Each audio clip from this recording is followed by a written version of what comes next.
ప్రాముఖ్యమైన విషయం, చాలా జాగ్రత్తనండి. లండన్లో ఒక పట్టణం ఉంది, ఆ పట్టణం పేరు కార్నివాల్. లండన్లో ఒక పట్టణం ఉంది, ఆ పట్టణం పేరు కార్నివాల్. ఒక్కొక్క ప్రాంతానికి ఒక్కొక్కటి ఫేమస్. సర్వసాధారణంగా మా ఊరు కడప. ఈ వెస్ట్ గోదావరి నుంచి ఒక అబ్బాయి వచ్చాడు, నాతో పాటు కాలేజీలో చదివాడు అబ్బాయి. మా ప్రాంతానికి వచ్చినప్పుడు పులివెందల, ఇడుకులపాయి, కడప తిరగడానికి చూడడానికి వచ్చాడు అబ్బాయి. అయితే వచ్చిన తర్వాత, సంజు మీ ఊర్లో రాగి సంగటి, నాటుకోడి కూర ఫేమస్ కదా, తినిపిస్తావా అని అడిగాడు. సర్లే అని చెప్పి కడప అంతా తిరిగి మొత్తానికి ఏదో జరిగాయి. అయితే ఇదేం చెప్పానంటే ఒక్కొక్క ప్రాంతంలో ఒక్కొక్కటి ఫేమస్ అనమాట. ఆత్రేయపురంలో పూతరేకులు ఫేమస్, అలా ఒక్కొక్క ప్రాంతంలో ఒక్కొక్కటి ఫేమస్. అలాగే లండన్లో కార్నివాల్ అనే ప్రాంతంలో బీరు, మందు, సారాయ్ చాలా ఫేమస్. ఎంత ఫేమస్ అంటే ఒక రకం బీరు దొరకదాడ, రకరకాల ఫ్లేవర్తో రకరకాల బీరు బాటలు దొరుకుతాయి. అంటే బీరు దొరుకుతుంది, మందు దొరుకుతుంది, సారాయ్ దొరుకుతుంది. ఎవరైనా సరే ఆ ప్రాంతానికి వెళ్ళినప్పుడు తప్పకుండా బీరు కానీ మందు కానీ తాగెళ్తారు. ఆ ప్రాంతానికి వెళ్ళి మందు తాగాలని వేలు ఖర్చు పెట్టుకుని అక్కడికి వెళ్ళే వాళ్ళు కూడా ఉన్నారు. ఇది నేను చెప్తున్నది కట్టుకథ కాదు, జరిగిన చరిత్ర. 17వ శతాబ్దంలో ఒక పెద్ద ఆయన ధనవంతుడు తన గుర్రపు రథం చక్రం మీద కార్నివాల్ అనే పట్టణంలో వెళ్తూ ఉన్నాడు.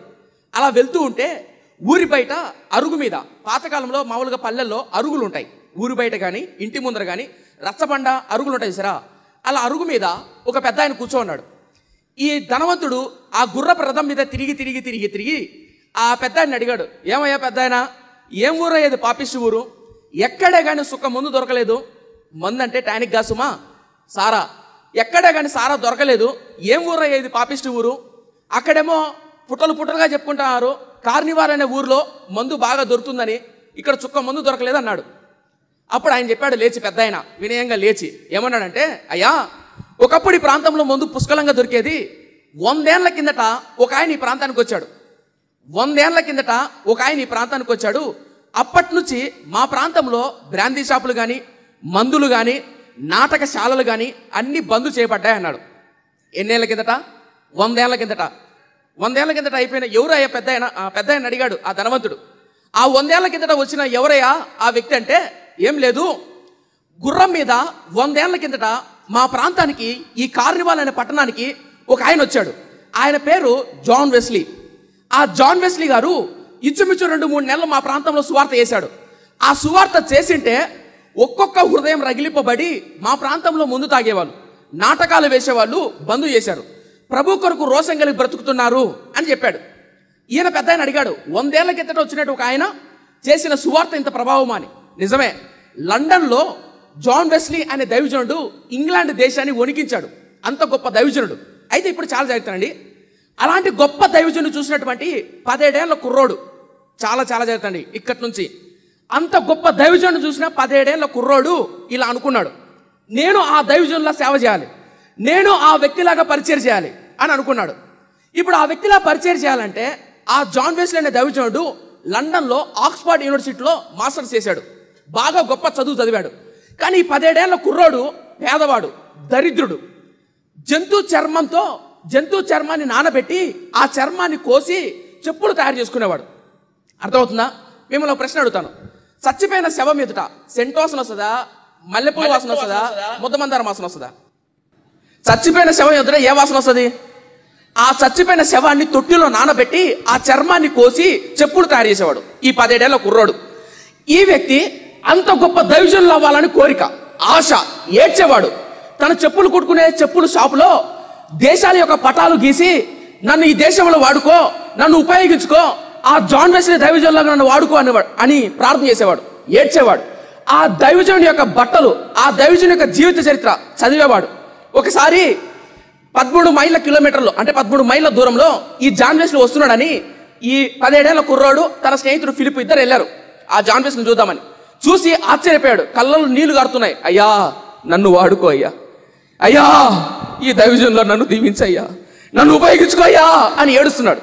కానీ ఒక లోపల ఒక స్వరం. ఏంటి ఆ స్వరం అంటే, నీకంత సీనుందా అని, నీకంత సీనుందా, నీ గతం ఏంటో తెలుసా, నీ బతుకేంటో తెలుసా, నీ చదువేంటో తెలుసా, నీ వల్ల అవుతుందా అని లోపల పక్క.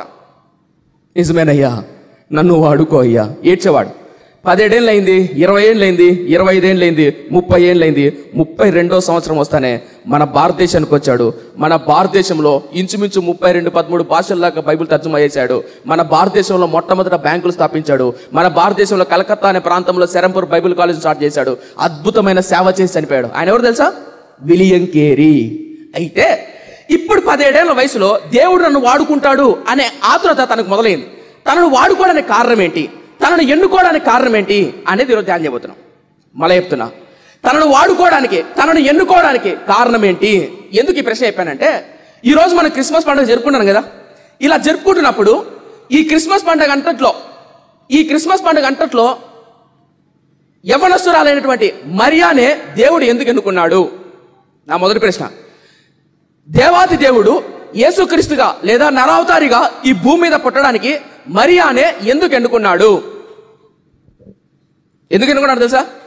ఆ ఎందుకు ఎన్నుకున్నాడో అన్న విషయాన్ని ఈరోజు మనం ధ్యానం చేయబోతున్నాం. ఒకవేళ మరియాని ఎందుకు ఎన్నుకున్నాడో మీకు అర్థమవుతే, దేవుడు ఈ ప్రాంతంలో, మీ గ్రామాల్లో, మీ ఇంటిలో, మీ ప్రాంతాల్లో, ఈ వాక్యాన్ని వింటున్న వారి ప్రాంతాల్లో కూడా దేవుడు మిమ్మల్ని కూడా ఎన్నుకోగలదు. ఒక మాట చెప్తా వినండి. అయ్యా, నేను బేల్దారి పని చేసుకున్నవాడిని, 10వ తరగతి 10 సార్లు ఫెయిల్ అయిపోయాను, నేను ఈ ప్రాంతానికి లేదా వెస్ట్ గోదావరికి కలెక్టర్ అవ్వాలనుకుంటున్నాను, నన్ను కలెక్టర్ చేయండి అన్నారు అనుకో, సెంట్రల్ గవర్నమెంట్ దగ్గరికి వెళ్ళి, రానాయనా అని మల్లెపూలు వేసి ఆహ్వానిస్తారా? కలెక్టర్ పోస్ట్ ఇస్తారమ్మా? ఇవ్వరు.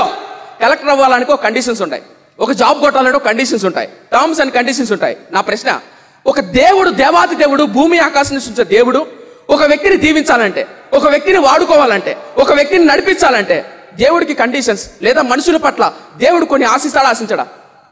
అంతెందుకండి, అమ్మాయిల దగ్గరికి వెళ్ళి మీకు ఎలాంటి అబ్బాయి కావాలంటే, మొన్న రీసెంట్గా ఎవరు మా ఫ్రెండ్ స్టేటస్ పెట్టి చూసా, ఎలాంటి అబ్బాయిలు అంటే పర్ మంత్ 30 lakhs 40 lakhs కావాలి, అబ్బాయి సంపాదించే అబ్బాయి కావాలని, ఎర్రగుండే అబ్బాయి కావాలని, ఈ కండలు జిబ్బలు ఎలా అంటే పైకి రావాలని అలా కోరుకునే అమ్మాయిలు ఉంటారు. అబ్బాయిలు కూడా అలాగే ఉంటారు. అంటే మీకంటూ కొన్ని కోరికలు ఉంటాయి, అబ్బాయిలు కొన్ని కోరికలు ఉంటాయి.